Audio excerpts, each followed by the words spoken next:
Hello, welcome. Today's episode is on hurry up and wait. Let me set the context. For those who are in America or are watching America, today is a day on which people are waiting and seeing what the results are. And some of us have voted before today, and some of us are voting today. This is not a political post. This is a post about what to do when you need to wait. So let me start right from the very beginning. When you are in a situation in which you need to wait for something, so you've actually run there, you've hurried up, you've gotten there, and then you need to wait. What can you do in that situation so that your life is actually better during the waiting?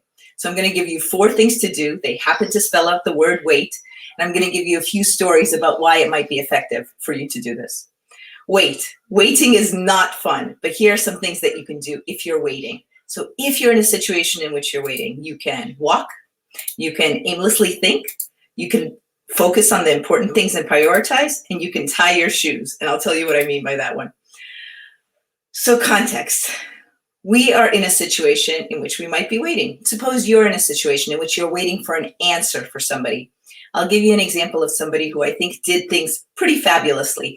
Ray Bradbury, the science fiction author, and I've read many of his books, he never held a manuscript on his desk. So what he would do, and this is in the old time when you had to send a manuscript out physically and have people reply to it. When he wrote a manuscript, when he wrote a book or an essay or a series of chapters, he sent it out to a publisher. And there he was. He hurried up and waited. And all he did at that point is wait. But as soon as it got back from a publisher, he immediately turned it around and sent it to a different publisher. Sometimes from what I've read, he's had to send it to over 40 publishers in this way, but it never really sat on his desk. So as soon as he got it right out the door. Sometimes we're not so fortunate. Sometimes in which we're in a situation in which we actually wait. So today, for example, you know that I start these episodes always at 11 a.m., always. But I've come at 11:01, and today, because I'm using the phrase hurry up and wait, I want to use the expression that is from the military, which is, somebody is telling me my voice has an echo. I'm going to fix that, right? Thank you so much.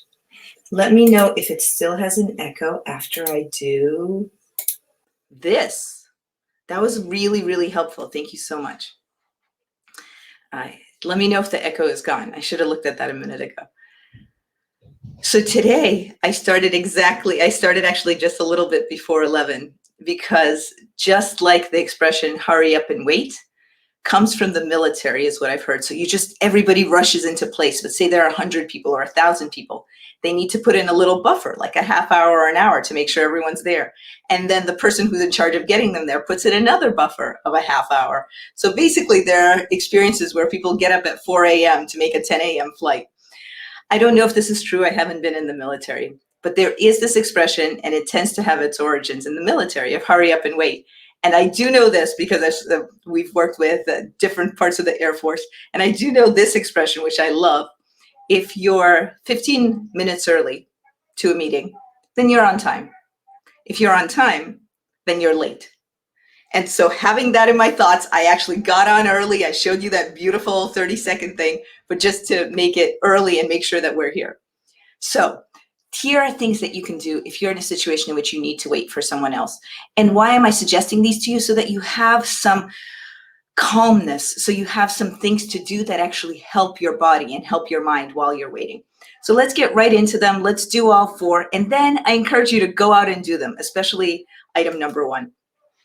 I try to make them spell out the acronym WAIT. They do, but just so you know, they could spell out a different acronym too. But the point is that you can keep them in mind. All right. The first thing you can do is you can walk, observe, and enjoy. So again, you're in a situation in which you need to wait. Go for a walk.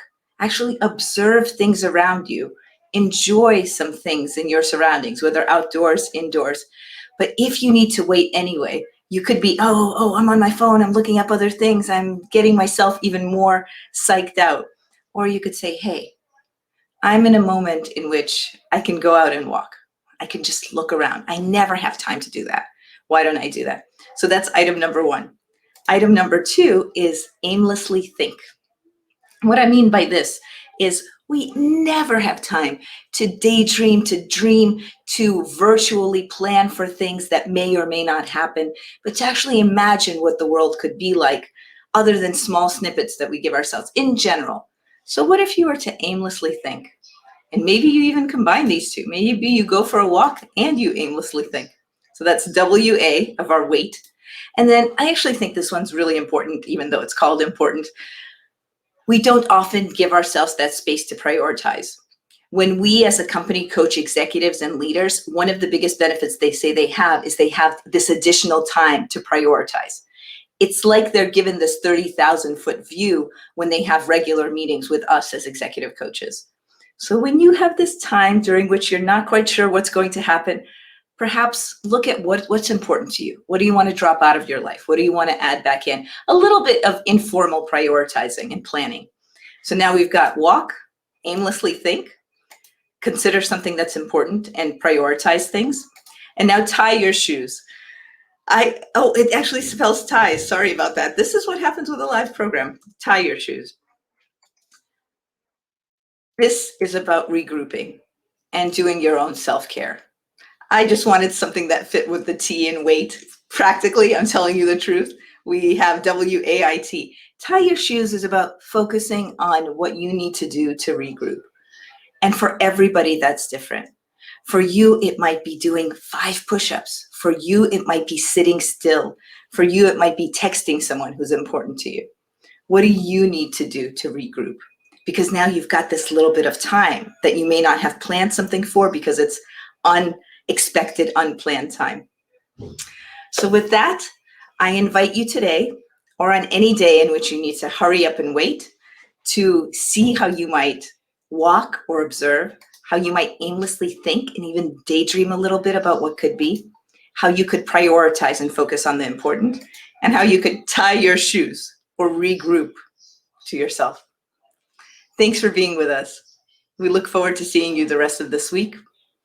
And all the best, especially today if you might be waiting and seeing. Tomorrow, our guest is Miao Cao. I think you'll super enjoy it. The content of the program tomorrow is your future culture. So I'll leave that to you to think about your future culture. How would you move from this culture to your future culture? All the best. See you tomorrow. All the best to you today.